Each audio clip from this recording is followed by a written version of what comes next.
구법과 현행법의 개념에 대한 헌법재판소의 오해에 관해 문제 제기를 해봅니다. 일반적인 용어 사용례에 의하면 구법이란 폐지되어 현재는 효력이 없는 법을 의미합니다. 그런데 헌법재판소의 결정례 중에는 구법의 개념을 다른 의미로 사용하는 것처럼 보이는 사례가 있습니다. 헌법재판소가 2022년에 위헌 결정한 피성년 후견인 국가공무원 당연퇴직 사건을 예로 들어봅니다. 이 결정에서 헌법재판소가 위헌으로 판단한 내용의 요지는 이렇습니다. 국가공무원법에 당연퇴직 조항이 있습니다.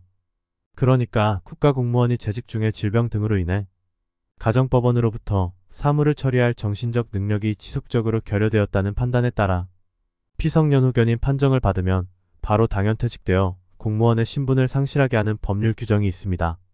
즉 법 제69조 제1호와 제33조 제1호를 연결해서 정리하면 공무원이 피성년 후견인이 되면 당연퇴직한다 라는 법규범입니다. 헌법재판소는 2022년에 이 법규범이 해당 공무원의 공무담임권을 과도하게 제한하여 헌법에 위반된다고 결정하였습니다. 이 사건의 개요를 간단히 보면 이렇습니다. 이 법규범을 위헌으로 다툰 사람은 오랜 기간 검찰 공무원으로 근무하다 뇌손상을 입고 질병 휴직 중에 있던 국가공무원입니다. 그의 아내가 금융 업무 등을 처리하기 위해 가정법원으로부터 성년후견 개시 심판을 받고 그 공무원은 2016년 12월 31일자로 피성년후견인으로 확정되었습니다. 성년후견 제도는 과거의 금치산 한정치산 제도를 2013년에 개선한 제도입니다. 해당 공무원이 2016년 12월 31일자로 피성년후견인으로 확정되자 검찰총장은 국가공무원법에 따라 같은 일자로 당연퇴직을 통지하였습니다. 그러자 공무원은 공무원 지위 확인 해소를 법원에 제기하였고 소송 계속 중에 국가공무원법의 당연퇴직 조항, 즉 공무원이 피성년 후견인이 되면 당연퇴직한다 라는 법규범을 다투어 위헌 제청 신청을 하였고 법원이 헌법재판소에 위헌 제청을 한 것입니다. 헌법재판소는 2022년 12월 22일 이 법규범에 대해 6대3으로 위헌 결정을 내렸습니다. 따라서 국가공무원법에 있는 공무원이 피성년 후견인이 되면 당연퇴직한다 라는 규범은 2022년 12월 22일자로 효력을 상실하였습니다. 그런데 헌법재판소가 주문을 표시하면서 위헌이라고 선언하는 법률 조항으로 구법 2개와 현행법 1개를 제시하였습니다.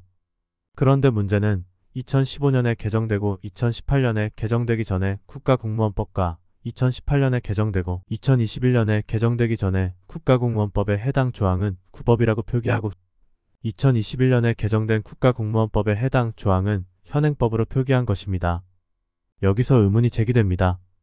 공무원이 피성년 후견인이 되면 당연퇴직한다 라는 피성년 후견인 당연퇴직 조항이 심판대상 규범인데 이 규범은 국가공무원법의 2013년 개정에서 규정된 이후 2022년 12월 22일 선고 당시까지 전혀 개정됨이 없이 그대로 계속되어 왔습니다.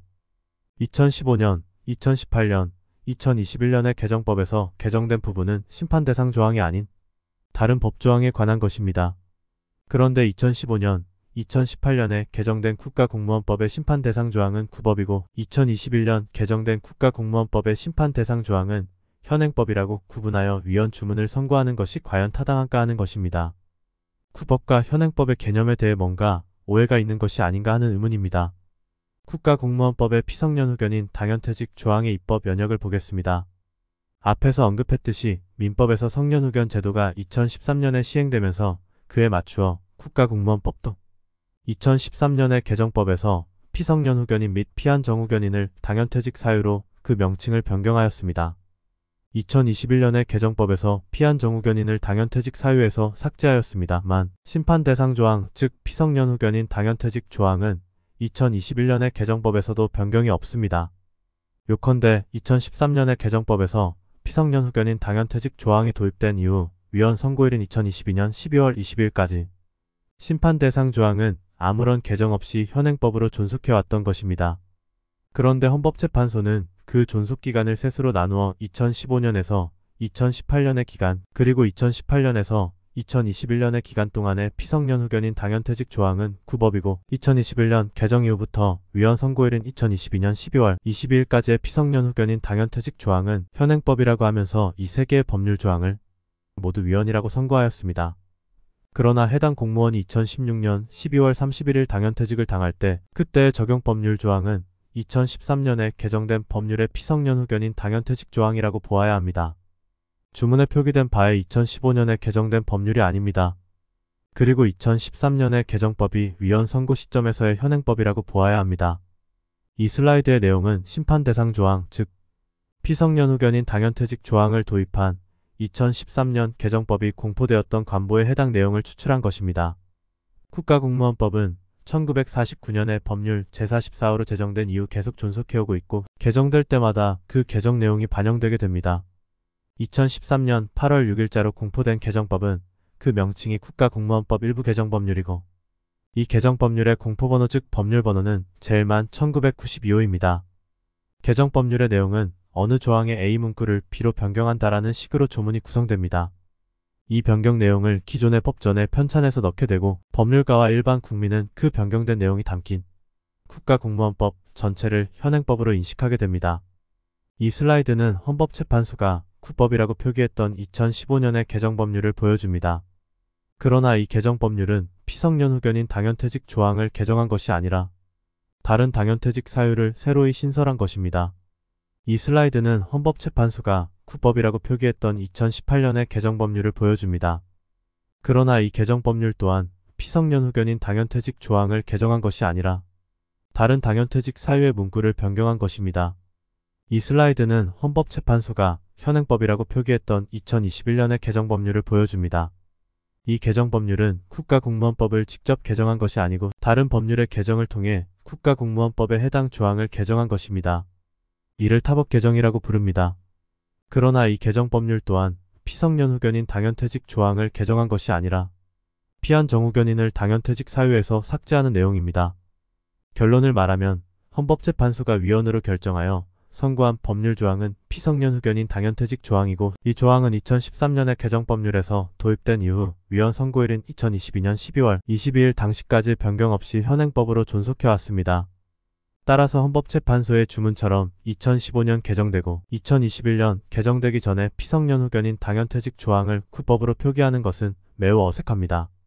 오히려 이 사건에서 심판 대상 조항 및 주문의 표기는 2013년 8월 6일 법률 제1만 1992호로 개정된 국가공무원법 제69조 제1호 중 제33조 제1호 가운데 피성년 후견인 부분은 헌법에 위반된다 라고 하는 것이 적절하지 않았나 생각됩니다. 2013년 개정 이후 2015년 개정되기 전에 규범 연역까지 포함하여 위헌 선언을 했어야 한다고 봅니다. 이 부분은 위헌 결정의 소급표와 관련한 문제인데 여기서 자세한 언급은 생략합니다. 마지막으로 법제처가 제공하는 국가법령정보센터에서 현행 법전의 해당 내용을 보면 법률 전문가조차도 피성년 후견인 당연퇴직에 관한 현행의 규범을 쉽게 알 수 없도록 되어 있습니다. 2022년 헌법재판소의 위헌 결정으로 인해 공무원이 피성년 후견인이 되어도 당연히 퇴직하지 아니한다 라는 것이 현행의 법규범입니다. 그런데 현행의 법전은 제69조 제1호가 위헌 결정의 주문에 맞추어 수정되어 있지 않습니다. 이를 수정하는 것은 국회 또는 행안부의 소관 업무입니다. 법제처는 위헌 결정의 주문을 제69조 제1호에서 소개해놓고 있지만 그 의미를 이해하기는 쉽지 않습니다. 국가공무원법 제69조 제1호는 2022년 12월 22일 위헌 선고일로부터 다음과 같이 변경되었습니다. 즉 제33조 제2호부터 제8호까지의 어느 하나에 해당하는 경우 공무원은 당연히 퇴직한다로 변경되었습니다. 공무원의 결격 사유로서의 피성년 후견인 조항, 즉 제33조 제1호는 위헌 판단의 대상이 아니기 때문에 이번 위헌 결정으로 아무런 영향을 받지 않습니다. 이상으로 헌법재판소가 2022년에 위헌 결정한 피성년 후견인 국가공무원 당연퇴직 사건의 주문에서 보이는 국법과 현행법의 개념에 대한 오해 가능성을 논의해보았습니다. 다른 의견이 있을 수 있는 논점이기 때문에 각자의 판단으로 검증하시기 바랍니다.